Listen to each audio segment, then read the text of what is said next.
Jangan lupa untuk klik like dan subscribe, serta klik tombol lonceng di sampingnya. القدس تألمها الجراح، القدس تألمها الجراح،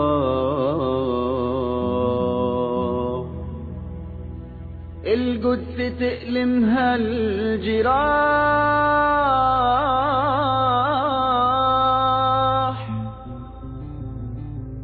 ونادتني يا ابن الكفاح،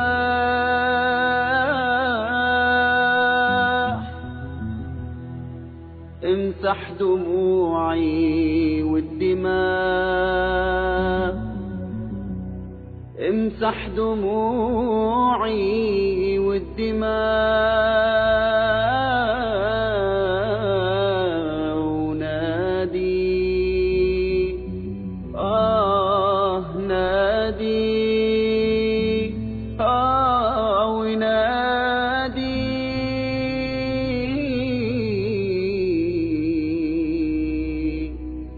حي على الفلاح،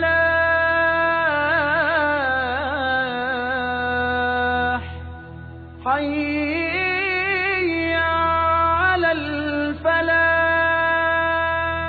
القدس أقصاها حزين،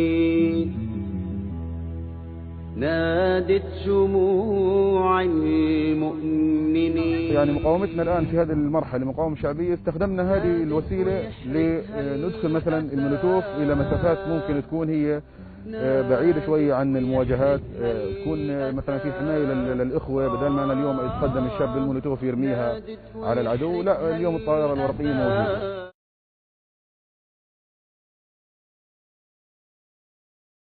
אז ימכרו כזה עפיפון ב10 שקלים.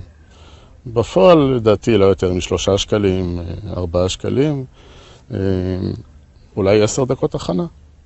אבל הנזק שהם גורמים, זו הבעיה. לא כמה זה עולה וכמה זמן לוקח להכין אותו, הנזק הוא אדיר. ולצערי זה מה שאנחנו חווים בחודשיים האחרונים.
يوثق من خسائر وفيديوهات سابقة بهروب جنود الاحتلال مقابل هذه الطائرات التي لا تكلفنا أو تكلف الشباب 10 شواكل، في المقابل تكبدهم خسائر بملايين بل آلاف الشواكل.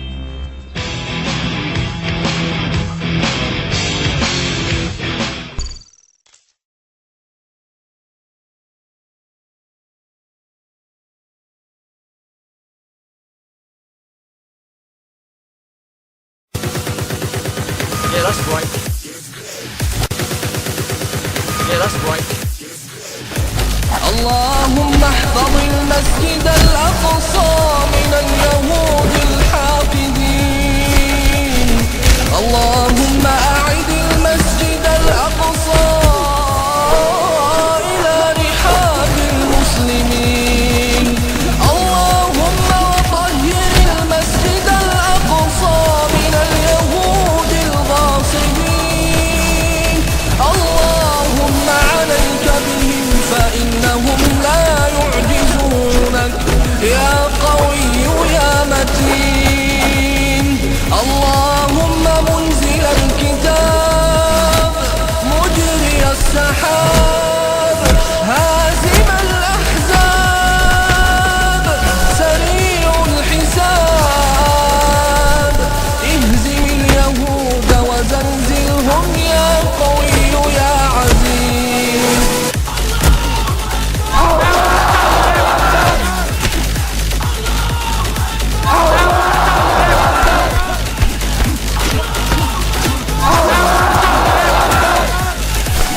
Jangan lupa untuk klik like dan subscribe, serta klik tombol lonceng di sampingnya.